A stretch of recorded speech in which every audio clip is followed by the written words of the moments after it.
আচ্ছা, কিভাবে বুঝতে পারবেন বাবুর আয়রনের ঘাটতি রয়েছে?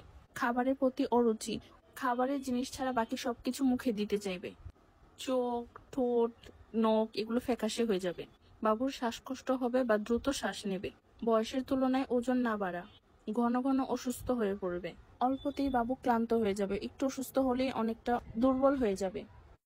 যে বাবুদের আয়রনের ঘাটতি থাকে তারা বাবুদেরকে এই হেঞ্জের পরিচটা দিতে পারেন। এখানে আয়রন রয়েছে, এখানে কোনো কালার ফ্লেভার কিছু নেই, চিনি নেই, লবণ নেই।